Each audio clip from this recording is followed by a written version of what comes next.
नमस्कार. आपल्या सगळ्यांचे महाराष्ट्र सोशल न्यूज चॅनलमध्ये हार्दिक स्वागत. चला वळूया तर एका नवीन बातमीकडे. आजची बातमी.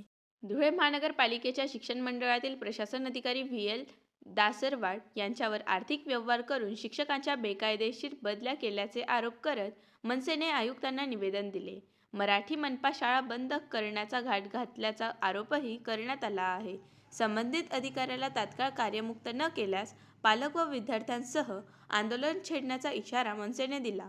निवेदनावेळी मनसेचे जिल्हाध्यक्ष हर्षल परदेशी यांच्यासह पदाधिकारी उपस्थित होते.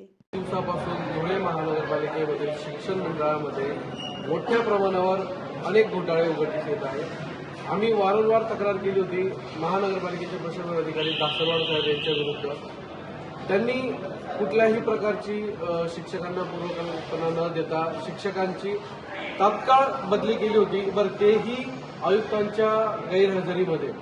बरं, एवढी त्यांना कुठल्या प्रकारची घाई होती की त्यांनी त्यावेळी त्या शिक्षकांची बदली केली?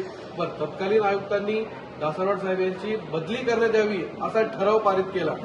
बरं, ठराव पारित केल्यानंतरही संबंधित अधिकाऱ्यांनी त्या अधिकाऱ्याची बदली केली नाहीये.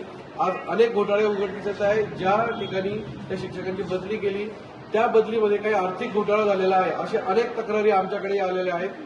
याची सखोल चौकशी करून त्या अधिकाऱ्यांची तात्काळ बदली करण्यात यावी आणि एक कठोर अधिकारी, एक सुशिक्षित अधिकारी त्या ठिकाणी नेमावा अशा आयुक्तांनी आम्ही मागणी केली आहे. जर या घटना वारंवार होत असलेल्या थांबल्या नाही तर महाराष्ट्र नवनिर्माण सेना संबंधित विभागावरती आंदोलन छेडेल. याला सर्वस्वी महानगरपालिका प्रशासन आयुक्त जबाबदार असेल. बातमी आवडल्यास चॅनलला लाईक व सबस्क्राईब करा व दररोज अशा नवनवीन बातम्या पाहण्यासाठी चॅनलला फॉलो करा. धन्यवाद.